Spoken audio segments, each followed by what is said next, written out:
are these people? So, first story of tonight. Shout out to Fiorella Isabel, because she talked about this a little bit in regards to the new national order. We've talked about this on the show in the past, given, you know, the rise of BRICS. Everyone's kind of excited about BRICS in potential, as far as a potential competitor against the West or moving away from the West. Yeah. But we've had concerns about BRICS, and we've kind of had concerns about the multilateral world order that people are kind of toning as I said earlier, the wave of the future. You brought this article as I was prepping 2 nights ago.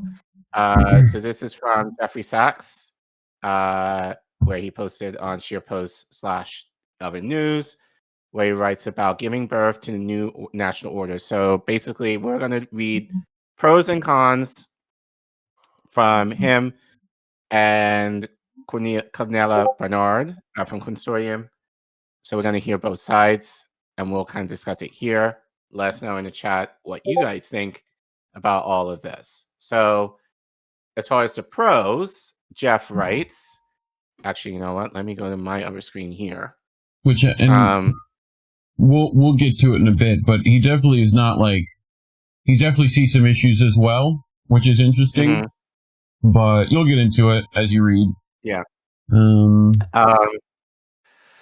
Writing in his cell as political prisoner in fascist Italy after World War I, the philosopher Antonio Gramsci famously declared, "The crisis consists precisely in the fact that the old is dying and the new cannot be born. In this interim, a great variety of morbid symptoms appear. A century later, we are in another interim, and the morbid symptoms are everywhere. The US-led order has ended, but the multipolar world is not yet born. The urgent priority is to give birth to a new multilateral order that can keep the peace and the path to sustainable development.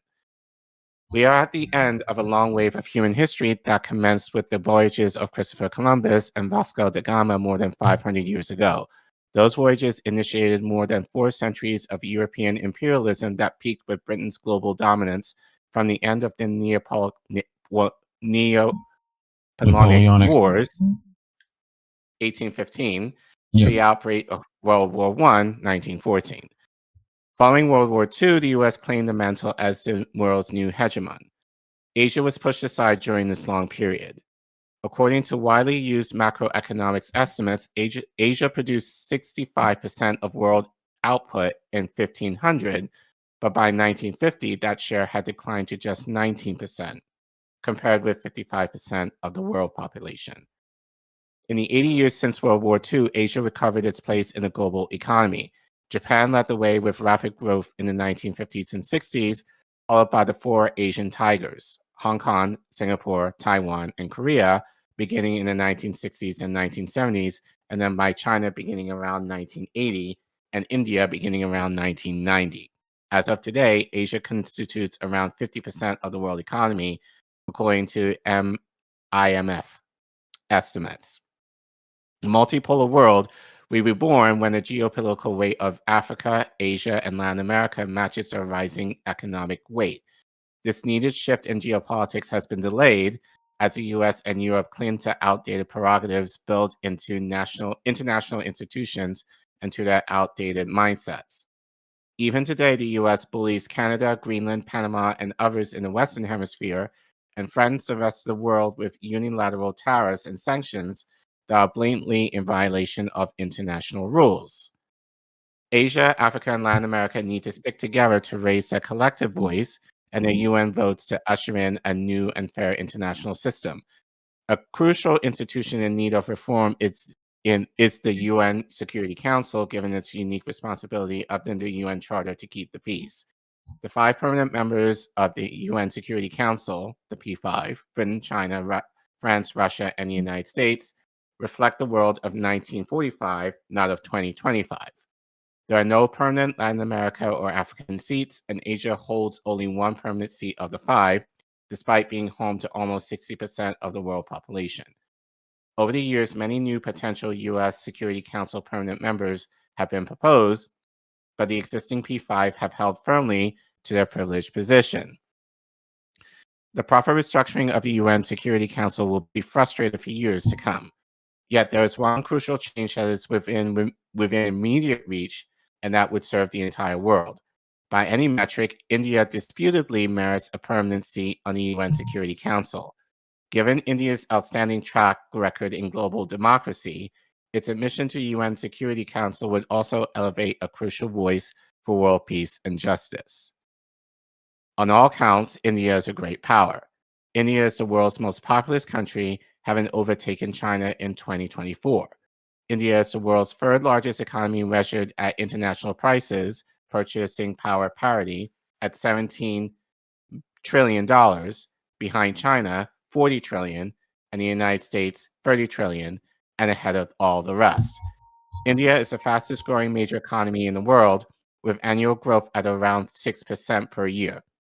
India's GPD is likely to overtake that of the US by mid-century. India is a nuclear-armed nation, a digital technology innovator, and a country with a leading space program. No other country mentioned as candidate for a permanent UN Security Council member comes close to India's credentials for a seat. The same can be said about India's diplomatic heft. India's skillful democracy was displayed by India's superb leadership of the G20 in 2023.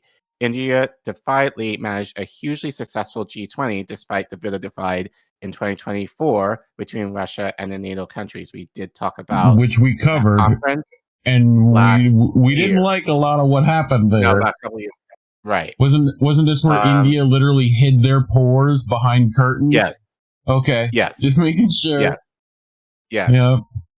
But then again, every country has done that in terms of any it's like the Olympics and the Olympics, right? Yeah. Very much. Not only did India achieve a G20 consensus, it made history by welcoming the African Union to a new permanent membership in the G20. China has dragged its feet on supporting India's permanent seat in the UN Security Council, guarding its own unique position as the only Asian power in the P5. Yet China's vital national interests would be well served and bolstered by India's ascension to a permanent UN Security Council seat. This is especially the case given that the US is carrying out a last-ditch and vicious effort through tariffs and sanctions to block China's hard-earned rise in economic prosperity and technological prowess. By supporting India for the UN Security Council, China would establish decisively that geopolitics are being remade to reflect the true multipolar world. While China would create an Asian peer in the UN Security Council, it would also win a vital partner in overcoming the US and European resistance to geopolitical change. If China calls for India's permanent membership in the UN Security Council, Russia will immediately concur, while the US, UK, and France will vote for India as well. The US geopolitical tantrums of recent weeks, abandoning the fight against climate change, attacking the Sustainable Development Goals, and imposing unilateral tariffs in contravention of core WTO rules, reflect the truly morbid symptoms of a dying old order. It's time to make way for a truly multipolar and just international order. Thoughts, Reef? I mean, I think he's got a bunch of points that we haven't gotten there yet, right? You know, in terms of a multipolar world that hasn't actually cemented itself. But yeah, I mean, we talked about India, especially with that G20 thing. So go back and find that video in our archives. But yeah, I figured we should bring that, seeing as how your next article that you brought is actually responding to Jeffrey Sachs, right? So, and this is Asoka Bandarage that Corinne Bernard is putting in for them, I do believe. Yeah, I do believe, yes. So this is kind of more the con of a new international order, where Asoka Bandarage writes, progressive support of a multilateral world often ignores how much the emerging new world is similar to the old one, a point also missed by Jeffrey Sachs in speaking of a new international order, writes Asoka Bandarage. Will a peaceful and sustainable multipolar world be born when rising economic weight of emerging economies is matched with a rising geopolitical weight, as argued by renowned economist Jeffrey Sachs in his recent Other News article? There is no question that as the US-led world order collapses, a new multipolar world can foster peace and sustainable development is urgently needed. BRICS was established to promote the interests of emerging economies by challenging the economic institutions dominated by the West and the supremacy of the US dollar in international trade. Asia alone constitutes around 50% of the world's gross domestic product, or GDP, today. China is expected to become the world's leading economy, and India, the world's third largest economy by 2030. But does economic growth alone reflect improvement in the quality of life of the vast majority of people? And should it continue to be the central criteria of a new international order? Unfortunately, BRICS appears to be replicating the same patterns of domination and subordination in its relations with smaller nations that characterize traditional imperial powers. Whether the world is unipolar or multipolar, the continuation of a dominant global economy and financial system based on competitive technological and capitalistic growth and environmental, social, and cultural destruction will fundamentally not change the world and the disastrous trajectory we are on. Despite many progressives investing hope in the emerging multipolarity, there is a deep systemic bias that fails to recognize that the emerging economies are pursuing the same economic model as the West, which is what we have talked about with BRICS before. Yeah. Especially given that they're trying to model themselves under like the IDF. World Bank. World Bank. I said Yeah. IDF, but you know where my mind is at. So, well, I know where my mind is at with that because I'm going to be talking about that in a little bit. This means we will continue to live in a world that prioritizes unregulated transnational corporate growth and profit over environmental sustainability and social justice. China Communications Construction Company and the Adani Group are just two examples of controversial Chinese and Indian conglomerates reflecting this destructive continuity. Despite, not going to read that, not sure why I put that in there. Is India, as Professor Sachs says, providing skillful diplomacy and superb leadership in international affairs? Look, for example, at India's advancing vision of a greater India, Akang Bharat, and behavior towards its neighboring countries.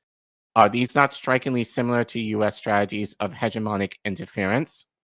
While India promotes its trade and infrastructure projects as enhancing regional security and welfare, experiences in Nepal demonstrate how Indian trade blockades and electricity grid integration with India have made Nepal dependent on and subordinate to India in meeting its basic needs and consumer needs.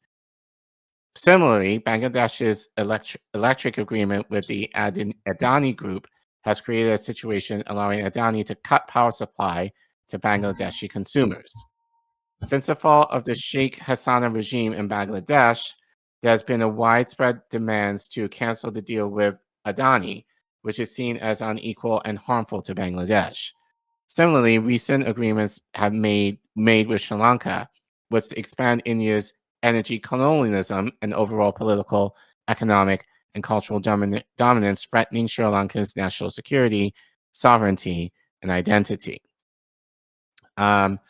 During Indian Prime Minister Narendra Modi's visit to Sri Lanka from April 4 through 6, according to reports in the Indian media, some 7 to 10 agreements were signed to strengthen ties in defense, electricity grid interconnection, multi-product petroleum pipeline, digital transformation, and pharmaceutical practices between the two countries.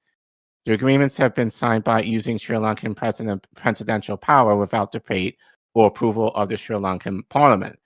The secrecy surrounding the agreements is such that both the Sri Lankan public and media still do not know how many pacts were made, their full contents, of whether the documents were signed, are legally binding agreements, or simply memoranda of understanding, MOUs, which can be revoked. The new 5-year Indo-Lanka Defense Cooperation Agreement is meant to ensure that Sri Lankan territory will not be used in any manner that can threaten India's national security interests, and it formally guarantees that Sri Lanka does not allow any third power to use its soil against India. Sure. While India has framed the pact as part of its broader Neighborhood East policy and vision Madagascar, Great Ocean, to chat the growing influence of China and the Indian Ocean region has raised much concern and debate in Sri Lanka. As a member of the Quadrilateral Security Dialogue, Quad, a strategic alliance against Chinese expansion that includes the United States, Australia, and Japan, India participates in extensive Quad military exercises like the Malabar exercises in the Indian Ocean. In 2016, the United States designated India as a major defense partner, and in 2024, then Senator Marco Rubio, the current U.S. Secretary of State, introduced a bill in U.S. Congress to grant India a status similar to NATO countries. In February, during a visit to the U.S. by Modi, India and U.S. entered into a 10-year defense partnership to transfer technology, expand cooperation of arms, and strengthen military interoperability. Does this sound like a start of a new model of geopolitics and economics? What we see today is not the emergence of a truly multipolar or just international order, but continued imperialism expansion with local collaboration. Sri Lankan analysts are also pointing out that with the signing of the defense agreement with India, there is a very real danger of Sri Lanka being dragged into the Quad through the back door as a subordinate of India. They pointed out that Sri Lanka could be made a victim in the US-led Indo-Pacific strategy, compromising its long-held, non-aligned status and close relationship with China, a major investor, trade partner, and supporter of Sri Lanka in international forums. The US and its Quad partner India, as well as China and other powerful countries, want control over Sri Lanka due to its strategic location in the maritime trade routes of the Indian Ocean. But Sri Lanka, which is not currently engaged in any conflict with an external actor, has no need to sign any defense agreements. The defense MOU with India represents further militarization of the Indian Ocean, as well as a violation of the 1971 UN Declaration of the Indian Ocean as a zone of peace and the principles of non-alignment, which both India and Sri Lanka have supported in the past. Professor Sachs, who attended the Rising Bharat conference on April 8th through 9th in New Delhi, has called for India to be given a seat as a permanent member in the UN Security Council, gushing that no other country mentioned as a candidate comes close to India's credentials for a seat. But would this truly represent a move towards a new international order, or would it simply bring a mutation of this existing paradigm of domination and subordination and geopolitical weight being equated with economic weight, i.e., might is right? Instead, the birth of a multipolar world requires the right of countries, especially small countries like India's neighbors, to remain non-aligned amidst the worsening of geopolitical polarization of the new Cold War.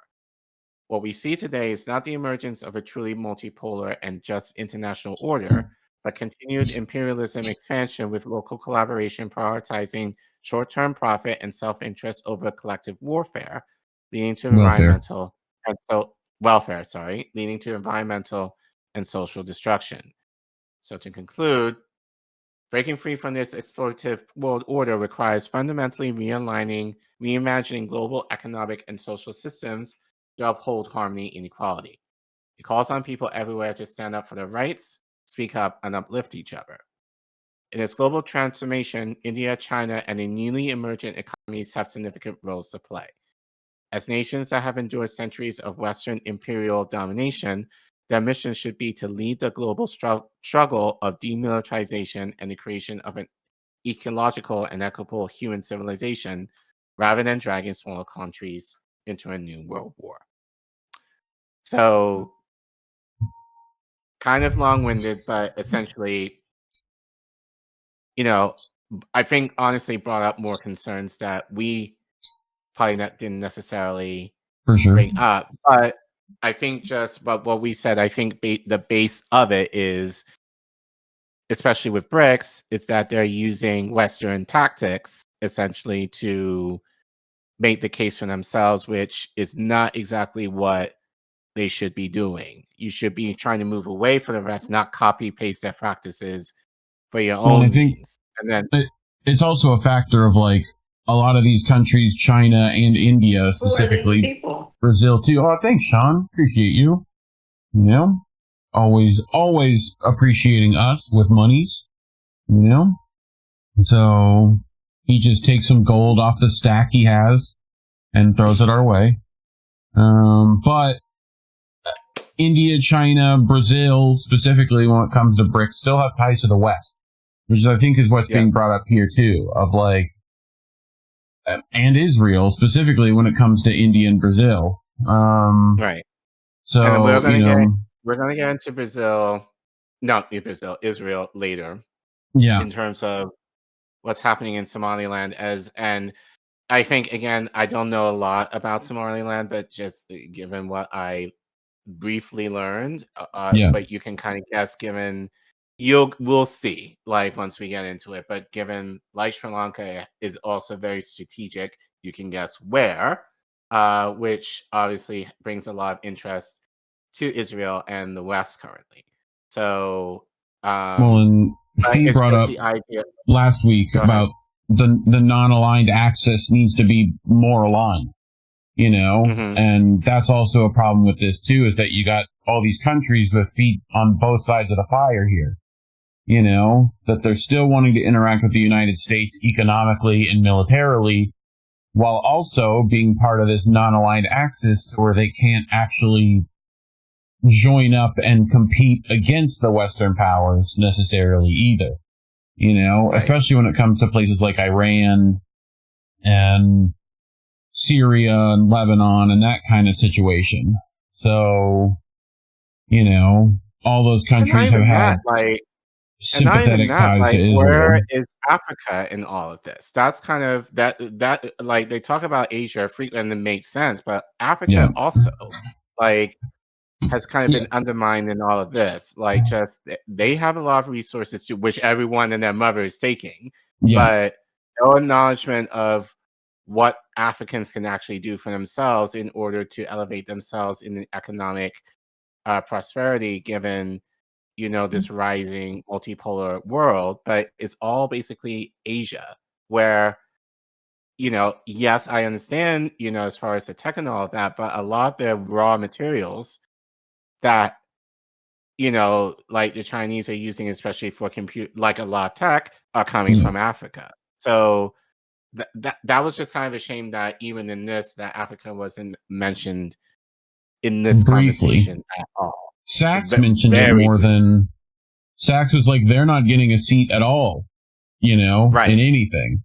So how is it that someone like India, granted they're a subcontinent, but Africa that's much bigger doesn't get, because of their resource output, like specifically their GDP and their profit margins. That's what's being looked at, which is what was brought up in that second article, is like, is that even worth looking at anymore? Because that just essentially says who can exploit people better. So, which. But yeah, at the end of the day, I think the overall thing that kind of why I wanted to bring up the article that I brought and then yours, it talks mostly about, all this talk is basically about corporations and political people in terms of how this new world essentially will be set up. How do working class people in these countries and in these regions of the world benefit? They don't. It's just going to be more of the same, if not worse, of what they're going through right now. So in my mind, I think that's been part of the argument of like that we're no different than you, like Russia, China, whatever. It's like, if anything, we're doing what you do better, and we're making better friends and allies anyway. So at some point, you're going to have to deal with us as a world power, which they already have been doing. So, And she said something like, we don't want to start a new Cold War. Like, no, we've been in that. We've been in a Cold War for a minute. So, but yeah, I this is all based off things like the World Bank and stuff like that. So, right, it's definitely something to be cautious of, if anything. So, yes, but anything else? Anything else you want to add? I mean, I think again, it's worth listening to our interview with Fee because she talked about this a little bit more in depth and just her concerns as well.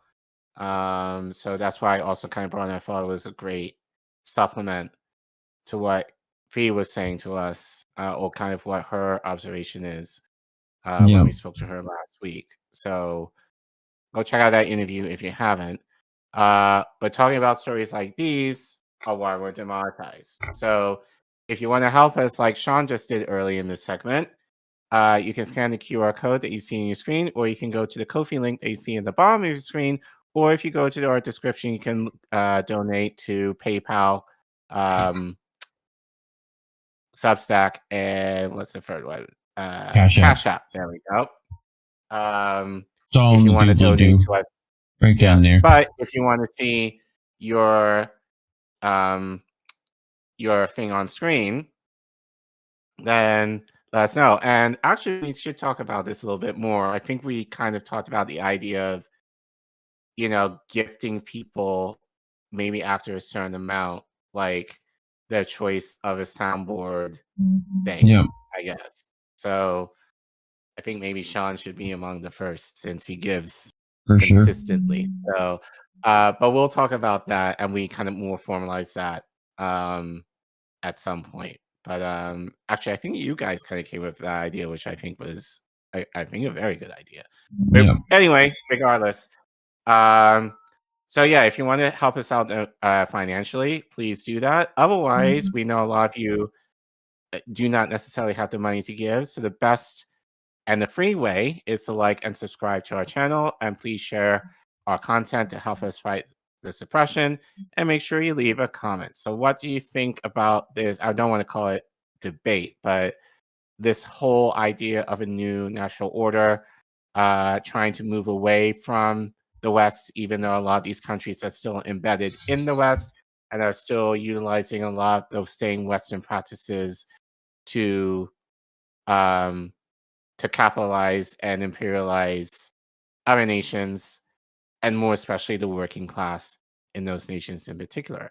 Help us get to free K. Actually, we're close to 2,500 subs, so we're about 100 shy from getting there. So 2,500, not free K. But help us out anyway so that we're able to continue growing, and we do appreciate you guys for helping us grow consistently. And thanks for watching.